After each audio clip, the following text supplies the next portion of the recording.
समाजसेवा केली आणि समाजसेवा करत असताना आम्ही भारतीय जनता पार्टी आमच्या भागात कुठलंही अस्तित्व नसताना 15 वर्ष झालं आम्ही भाजपचा झेंडा तिथं रोवला.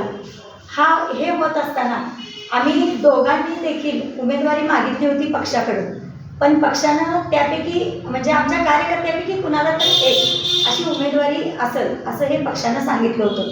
असं सांगत असताना आमच्या नेत्यांनी आम्हाला सांगितलं की सर्वे येईल किंवा प्रत्येकाची कॅटेगरी बघून पॅनल कसं येईल अशा पद्धतीनं आपण उमेदवारी डिक्लेअर करू. मग आम्ही पक्षश्रेष्ठींना आणि पक्षाला आम्ही कुठलीही तक्रार न करता त्यांचा निर्णय आम्ही मान्य देखील केला. यांनी अपक्ष उमेदवारीचा अर्ज आम्ही भरला. हा भरल्यानंतर हेमंत वरुटेंकडं काही भाजपचे पदाधिकारी असतील किंवा नेते असतील त्यांनी त्यांची मनधारणा केली आणि त्यावेळेला ते ठीक आहे त्यांना मान्य झालं, त्यांनी ती मान्यता दिली आणि त्यांची माघार घ्यायची भूमिका त्यांनी ठाम ठेवली.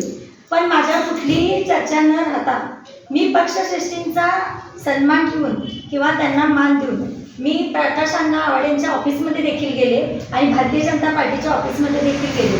कदाचित गैरसमजुरीने हळवणकर साहेबांना असं वाटलं असेल की ही चर्चा झाली असेल आणि त्यांनी तिथं डिक्लेअर केलं असेल की मी माघार घेत आहे. तर मला जनतेला आश्वस्त करायचं आहे आणि तुम्हाला पत्रकार बंधूंना सांगायचं आहे की अशी कोणतीही चर्चा मी कुणावरती केलेली नाही आहे किंवा मी माघार घेणार आहे किंवा मला कुठलाही शब्द पक्षाने दिलेला नाही आहे, कारण की मला ही निवडणूक लढवायची आहे. कारण की हा जनतेचा आग्रह आहे आणि जनतेच्या न्यायासाठी आमच्या प्रभागातून आत्तापर्यंत गेली 20 ते 25 वर्षाला आम्हाला स्थानिक नगरसेवक मिळालेलाच नाही. त्यामुळं जनतेत आम्ही गेली 10 ते 15 वर्ष काम केलेलं आहे आणि कामाची पोचपावती म्हणून मला जनतेने उचलून धरलेलं आहे.